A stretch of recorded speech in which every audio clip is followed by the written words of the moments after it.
अब प्रोटीन बहुत सारे कॉम्प्लेक्स स्ट्रक्चर बनाती हैं। यहां पर आपको कुछ प्रोटीन्स दिखाई हुई हैं, आप देखें तो बाज गोल हैं, बाज लंबी चेन बना रही हैं, वायरस जैसे स्ट्रक्चर बनाए हुए हैं, बहुत सारे मुख्तलिफ स्ट्रक्चर्स वो बना सकती हैं। मुख्तलिफ मतलब वही 20 ब्लॉक्स जोड़ के, 20 तरह के ब्लॉक्स जोड़ के आप मुख्तलिफ शेप्स बना सकते हैं, और वो अपनी शेप के एतबार से सेल में मुख्तलिफ फंक्शंस परफॉर्म करेंगी। कोई ट्रांसपोर्टर होगी, एक जगह से दूसरी जगह चीजें लेके जा रही होगी, कोई चीजों को कवर कर रही होगी, कोई चीजों को तोड़ रही होगी, कोई चीजों को जोड़ रही होगी। तो अपनी शेप के एतबार से वो मुख्तलिफ फंक्शंस परफॉर्म कर सकती हैं।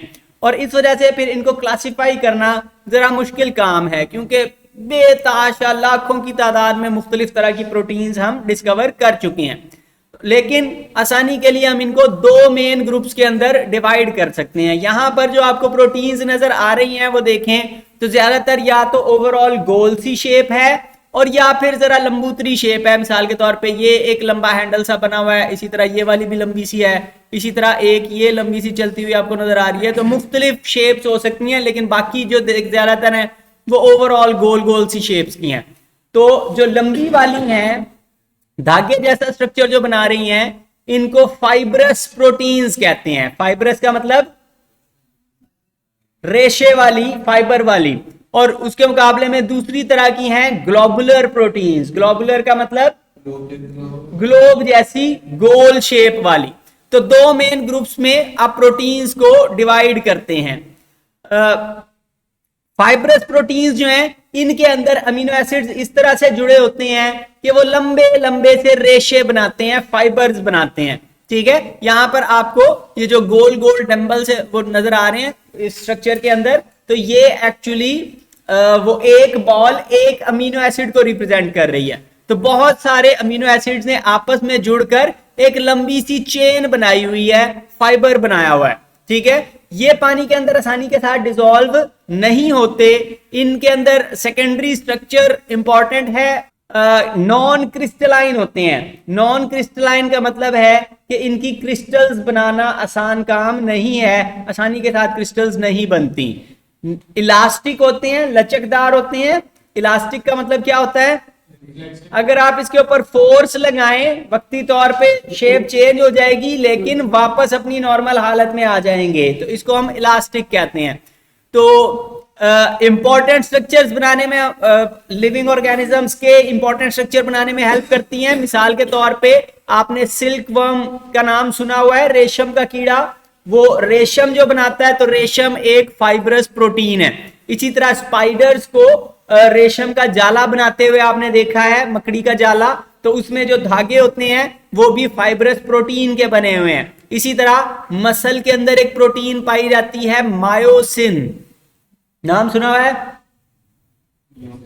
मायोसिन प्रोटीन होती है, जिसकी वजह से आप अपना हाथ हिला सकते हैं। इसी तरह फाइब्रिन प्रोटीन है, फाइब्रिनोजिन से बनती है, तो ब्लड क्लॉटिंग में हेल्प करती है, जाला बना देती है। यहाँ पे नीचे आपको दिखाया हुआ है जिसके अंदर रेड ब्लड सेल्स फंसे हुए हैं। ठीक है, इसी तरह कैराटिन प्रोटीन है, जिससे आपके नाखून बनते हैं, या बाल बनते हैं, या सींग बनते हैं, या खुर बनते हैं, या कछुए का शेल बनता है, मगरमच्छ की खाल बनती है। आपकी खाल भी कैराटिन प्रोटीन की बनी हुई है। बहुत सारे, एक प्रोटीन बहुत सारे मुख्तलिफ तरह के स्ट्रक्चर्स बना सकती है। ठीक है, तो ये सारी डिफरेंट प्रोटीन्स फाइब्रस प्रोटीन्स हैं। ठीक है, लंबे लंबे फाइबर्स बनाती हैं। खास बात क्या है कि लॉन्ग फाइबर्स होते हैं, थ्रेड लाइक स्ट्रक्चर्स बनाती हैं, और फिर वो थ्रेड लाइक स्ट्रक्चर्स मुख्तलिफ काम करते हैं हमारी बॉडी में।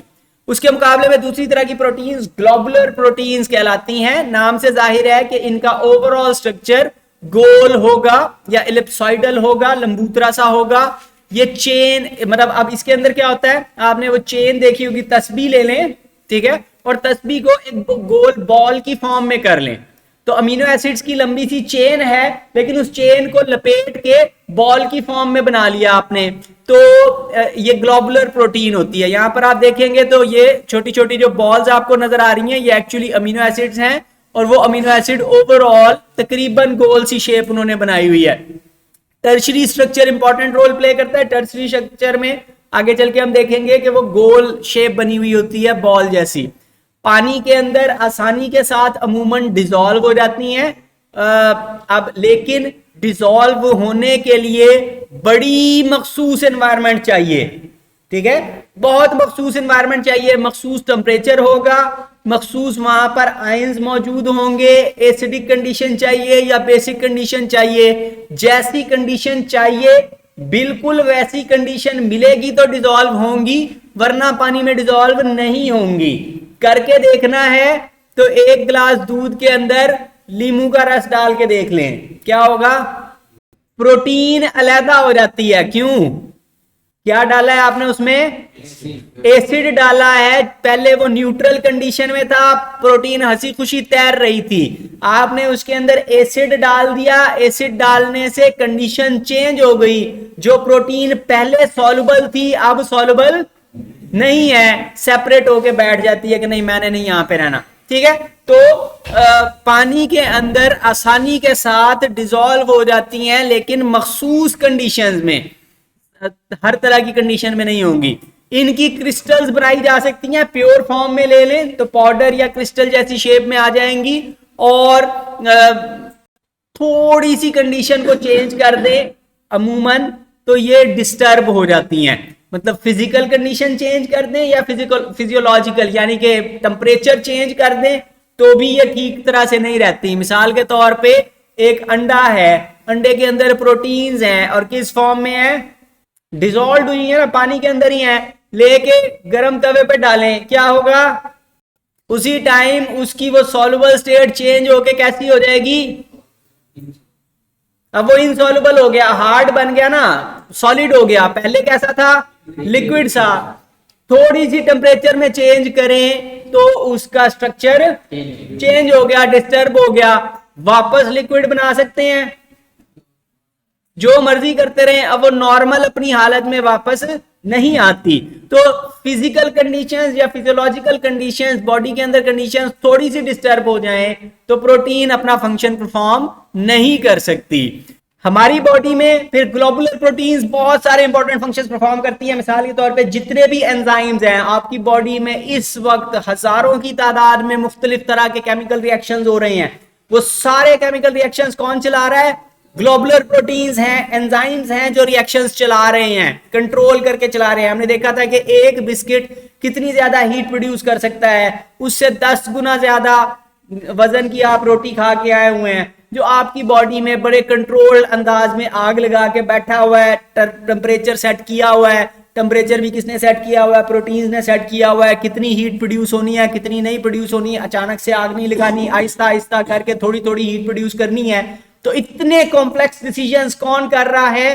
प्रोटीन्स कर रही हैं। इसी तरह आपकी बॉडी में इस वक्त हजारों तरह के बैक्टीरिया और वायरसेस को मारने के लिए एंटीबॉडीज मौजूद हैं। जितने बैक्टीरिया और वायरसेस थे आज तक आपकी जिंदगी में, आज से 10 साल पहले, 15 साल पहले किसी वायरस से आपको वास्ता पड़ा था?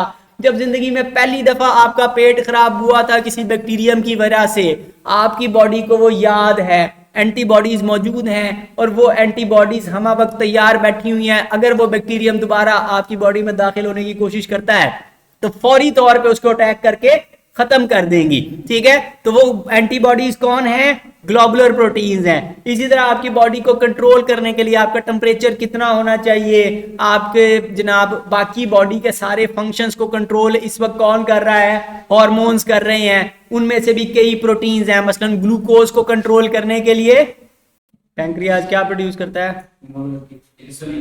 इंसुलिन प्रोड्यूस करता है। तो इंसुलिन क्या है? ग्लोबुलर प्रोटीन है।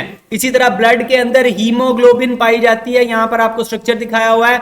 हर blood cell actually full packed होता है हीमोग्लोबिन से, उसके अंदर बहुत सारी हीमोग्लोबिन भरी हुई है। वो हीमोग्लोबिन नाम से जाहिर है कि वो ग्लोबुलर प्रोटीन है, और हीम का मतलब होता है खून के लिए, हीमोग्लोबिन, हीम खून के लिए, ग्लोबिन ग्लोबुलर प्रोटीन, खून के अंदर पाई जाने वाली ग्लोबुलर प्रोटीन हीमोग्लोबिन कहलाती है।